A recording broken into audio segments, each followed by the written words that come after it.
السلام عليكم ورحمة الله وبركاته، وأهلا بكم في قناة عيشي حياتي. النهاردة يا بنات جاية لكم بفيديو كده في حاجات أنا جربتها وحبيت أقولها لكم. أنا بقالي تقريبا شهرين داخل في التالت بجرب في الحاجات دي فعلا، وخاصة الحاجات التجميلية. علشان النهاردة هكلمكم عن منتج أو حاجة طول عمرنا يعني أنا عن نفسي كل علاقتي بيها غسل الاسنان الصبح. وكان طبعا معلومه وطلعت خاطئه طبعا، ان هو لما حد يتحرق حط له معجون، وده طبعا حاجه خاطئه. بس هو ده علاقتنا بالمعجون، لكن طلع ليه استخدامات حلوه قوي. انا جربتها.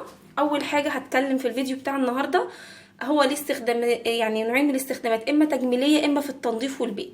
خلاص، انا النهارده حبيت اعمل كل الاستخدامات بتاعته في المطبخ بتاعي، علشان لما اقول السلام عليكم واقول ما شاء الله ما احسش ان انا متقيده وانا واقفه في الحمام. تمام يا بنات؟ بس قبل ما ابدا في الفيديو كرما منكم ما تنسونيش من اللايك وتشيروا الفيديو عشان تفيدوا غيركم، لانه هو مفيد جدا.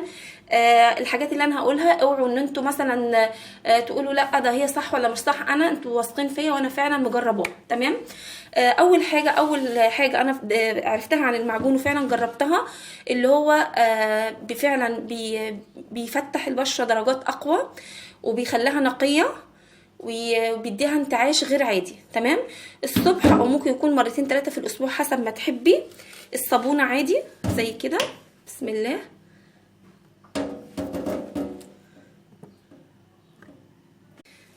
وانت بتغسلي وشك كده بالصابونه عادي خالص، هتاخدي كده رغوه الصابونه.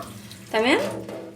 وبعد كده هتاخدي حته معجون. على فكره لو عندك المعجون الابيض اللي هو مفهوش الخطوط الحمراء بيكون افضل طبعا، او مش افضل، هو يعني ايه عادي، انا بستخدم ده صراحه. تمام. اهو حته معجون صغيره زي كده، وبعدين بفركها مع الرغوه بتاعه الصابون، وبعدين اقعد ادعك بيها وشي كويس جدا.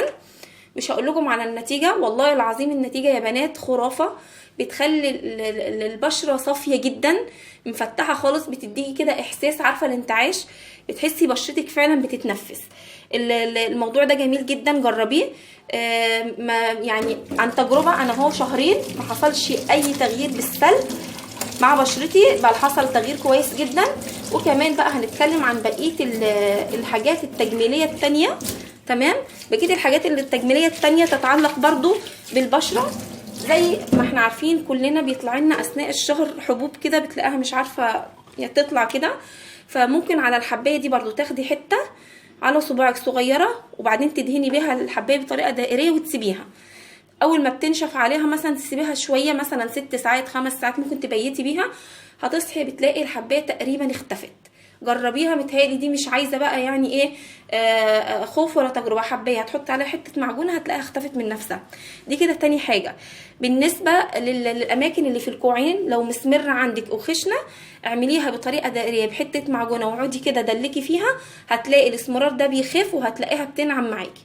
الناس اللي عندهم برضو رؤوس سودا في مناخيرهم، منطقه الانف ومنطقه الدقن، وفي احيانا في القوره اللي هي الرؤوس اللي بتكون السودا الخشنه دي يا بنات، برضو المعجون مع لما بتغسليها كل يوم البشره بالمعجون او يوم بتحس الرؤوس دي بتختفي. دي واحدة تانية قريبة مني جربتها عن تجربة فعلا، بتشيل الرؤوس السوداء. ده بالنسبة للحاجات التجميلية. برضو حاجة تجميلية تانية يا بنات، الأظافر.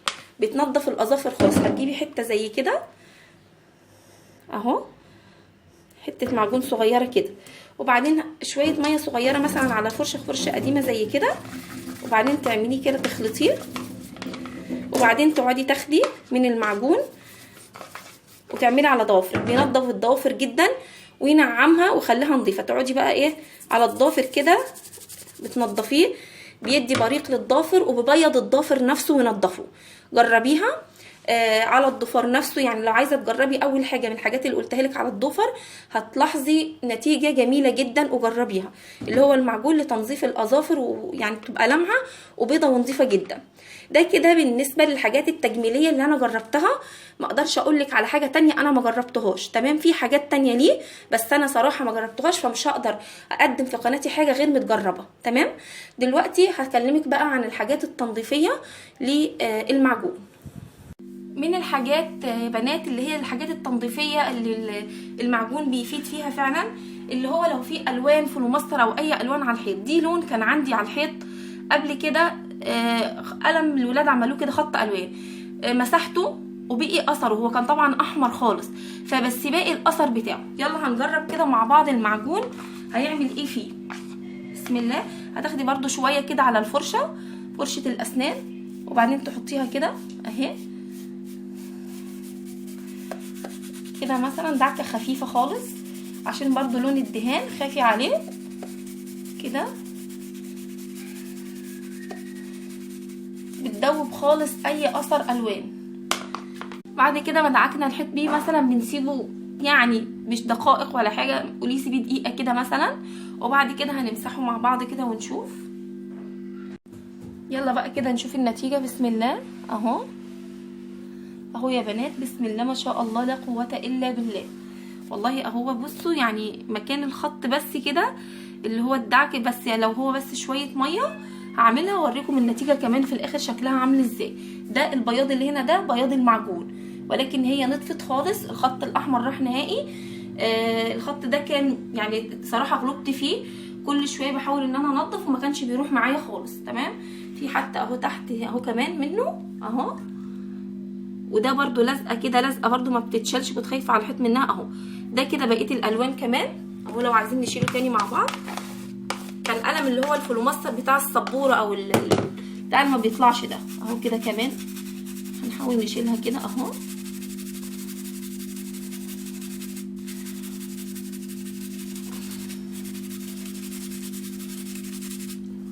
بسم الله. المفروض الواحد يسيبها شويه كمان اهي.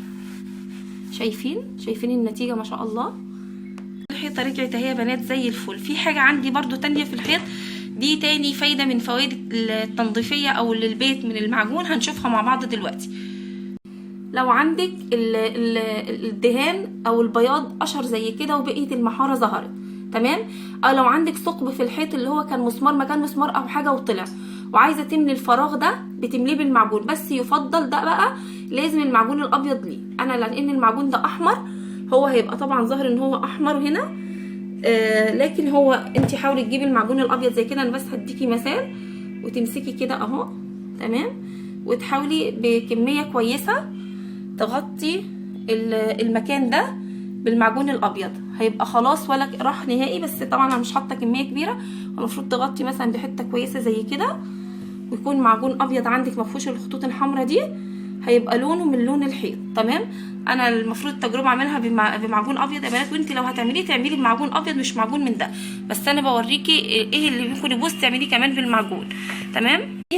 في حاجه يا بنات كمان بتستخدم للمعجون كويس جدا، لو عندك يعني مثلا سلسله فضه طفت، او لو عندك اكسسوار مثلا طفى كده وصدى ومعرفش ايه، بتجيبي برضو على الفرشه شويه معجون وتفركيها بيها. انا دلوقتي كان عندي سلسله عملت كده فعلا، بس لما جربت فيها جربت من غير الفيديو، فهي خلاص ما عادتش فعلا مصديه، اوريدي بقت كويسه.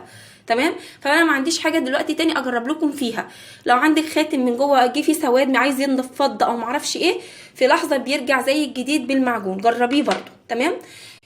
يبقى يا بنات كده من خلال الفيديو عرفنا ان المعجون ليه فوائد تجميليه وليه فوائد في التجميل، ممكن في التنظيف في حاجات تانية ممكن تبقى برضو، بس انا ما جربتهاش، حبيت اقول لكم ان انا نقلت خبرتي فقط واللي جربته فقط. يبقى انا بستخدمه في الحيط في تنظيف البقع، الحاجات اللي ما بتروحش اثر الالوان والحاجات دي بتروح بالمعجون.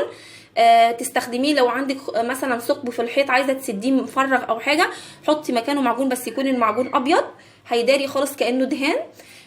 كده ده اللي بستخدمه في التنظيف في البيت. اما في التجميل اللي هو غسل البشره بيخليها فعلا زي بياض التلج، بيخليها فعلا فاتحه جدا ونقيه وبيخليها منتعشه. تنظيف الاظافر، لو عندك حبايه في وشك، لو عندك فرك الكوعين لو هم خشنين او كده، قرصه الناموسه كمان نسيت اقولك عليها.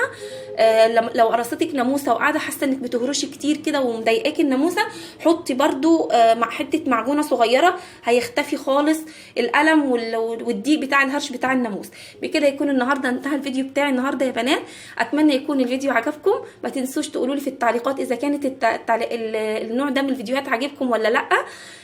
وما تنسونيش من اللايك. اترككم في رعايه الله، دمتم في امان الله، والسلام عليكم ورحمه الله وبركاته.